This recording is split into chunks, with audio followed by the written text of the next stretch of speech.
La perte blanche peut commencer plus mince dans les jours précédant l'ovulation ou lorsqu'un ovule est libéré.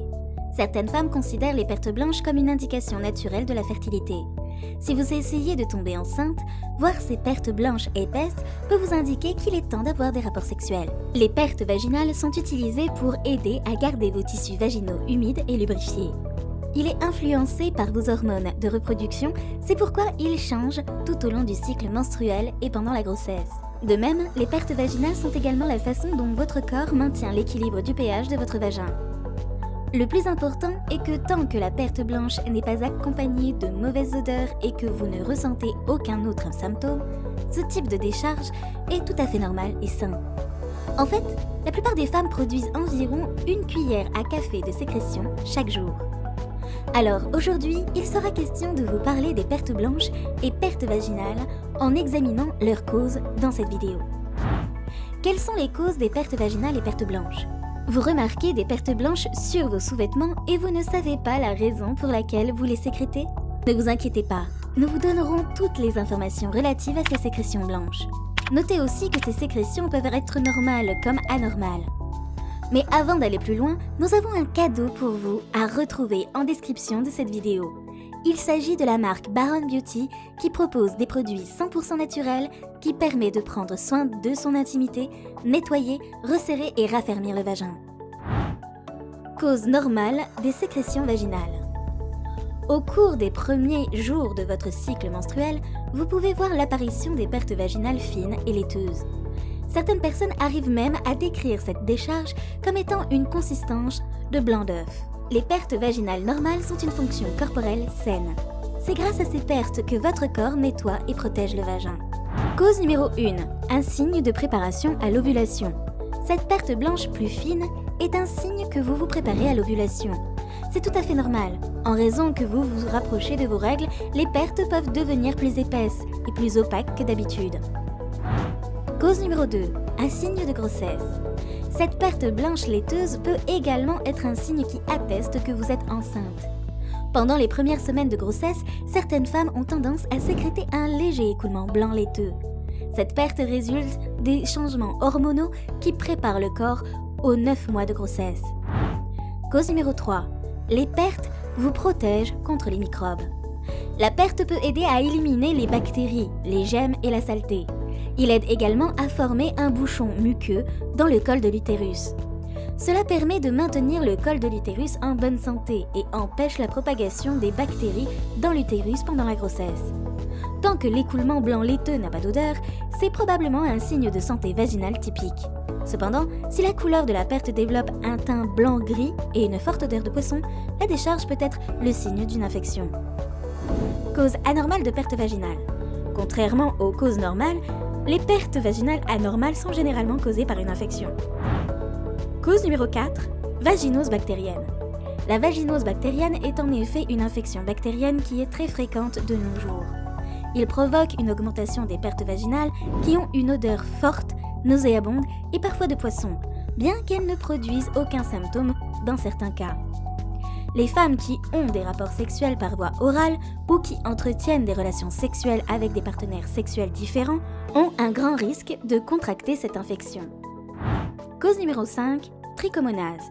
La trichomonase est un autre type d'infection. L'infection se transmet généralement par contact sexuel, mais elle peut également être contractée en partageant des serviettes ou des maillots de bain. Il en résulte une perte jaune ou verte qui a une odeur nauséabonde. Notez que pour les symptômes courants, il y a l'inflammation, la douleur et les démangeaisons, bien que certaines personnes ne présentent occasionnellement aucun symptôme. Cause numéro 6. Mycose. Une infection à levure est une infection fongique qui produit des sécrétions blanches ressemblant à du fromage cottage, en plus de sensations de brûlure et de démangeaison. Les éléments suivants peuvent augmenter votre risque d'infection à levure. Stress, diabète, utilisation de pilules contraceptives antibiotiques, en particulier en cas d'utilisation prolongée sur 10 jours. Cause numéro 7. Maladie inflammatoire pelvienne. La maladie inflammatoire pelvienne, PIP, est une infection qui se transmet souvent par contact sexuel. Elle survient lorsqu'une des bactéries se propage dans le vagin et dans d'autres organes reproducteurs. Il peut produire une perte blanche lourde et nauséabonde. Cause numéro 8, virus du papillome humain, VPH ou cancer du col de l'utérus. Ce type d'infection est causé par un virus appelé virus du papillome humain, VPH, et se transmet le plus souvent par rapport sexuel. Le cancer du col de l'utérus peut facilement être dépisté avec des frottis PAP annuels et des tests HPV. Nous vous suggérons de vous abonner sur notre chaîne YouTube et d'appuyer sur la cloche afin de recevoir toutes les notifications de nos nouvelles vidéos postées en ligne. Cause numéro 9, la gonorrhée. La gonorrhée est une maladie sexuellement transmissible, MST, courante, avec environ 1,14 million de nouvelles infections aux États-Unis chaque année, selon le Center for Disease Control and Prevention, CDC. La maladie est causée par la bactérie de la gonorrhée Neisseria gonorrhea et est parfois appelée le CLAP, pour des raisons inconnues. La gonorrhée est une maladie qui est très contagieuse et est la deuxième maladie à déclaration obligatoire la plus fréquemment signalée aux États-Unis. De plus, vous pouvez l'attraper en ayant des relations sexuelles vaginales, anales ou orales non protégées avec une personne qui en est atteinte. Il peut se propager même si un homme n'éjacule pas pendant les rapports sexuels.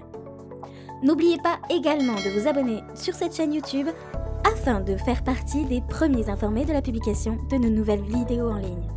Cause numéro 10, sécrétion vaginale et ménopause. Notez que les pertes qui ont l'habitude d'apparaître pendant la période de la puberté sont synonymes d'une bonne sécrétion d'oestrogènes, soit les hormones féminines. Dans la logique, ces pertes se raréfient jusqu'à disparaître à la ménopause, qui est la phase qui marque l'arrêt définitif de l'ovulation chez la femme. Lors de la ménopause, il est normal qu'il n'y ait plus de sécrétion vaginale et à partir de ce moment, vous pouvez être exposé à une sécheresse vaginale et d'inconfort. Mais quand même, cela varie d'une femme à l'autre.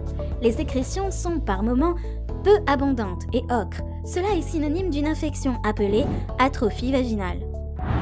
Cause numéro 11. Le port de pantalons trop serrés. Si vous avez l'habitude de mettre des pantalons qui moulent trop, il est temps de les laisser tomber. En effet, votre vagin sera très humide et vous sécréterez davantage de pertes blanches. Conclusion, cela peut provoquer la présence de champignons responsables des infections vaginales. Cause numéro 12, le port de sous-vêtements irritants. Le plus souvent, il s'agit des sous-vêtements qui ne sont pas en coton. Une fois que vous mettrez des sous-vêtements synthétiques, par exemple, vos pertes deviendront crémeuses et s'accompagnent d'une odeur nauséabonde. Donc, il faudra vraiment tenir compte de la matière de sous-vêtements que vous avez l'habitude de mettre. Cause numéro 13, le port de sous-vêtements humides. Par exemple, il s'agit des maillots de bain mouillés que vous avez l'habitude de garder pendant un bon moment après votre baignade. C'est aussi une cause de la sécrétion de pertes blanches anormales car vos pertes changeront de texture à la longue et peuvent vous causer aussi une infection. Comment le médecin diagnostique-t-il un écoulement anormal des pertes blanches? Le médecin commencera tout d'abord par prendre vos antécédents médicaux et vous posera des questions sur vos symptômes. Les questions qu'il pose d'habitude sont les suivantes. Quand est-ce que la perte anormale a commencé? De quelle couleur est la perte? Y a-t-il une odeur que la perte dégagerait? Avez-vous des démangeaisons, des douleurs ou des brûlures dans ou autour du vagin? Est-ce que vous avez plus d'un partenaire sexuel? Prenez-vous votre douche quotidiennement? Par ailleurs, le médecin peut prendre un échantillon de l'écoulement ou vous faire un test PAP afin qu'il puisse prélever des cellules de votre col de l'utérus en vue d'un examen plus approfondi. Cette présentation vidéo est finie. Alors, nous vous recommandons de bien vous approprier ces informations afin d'avoir à votre disposition toutes les informations relatives aux pertes vaginales et aux pertes blanches. À très bientôt sur notre chaîne.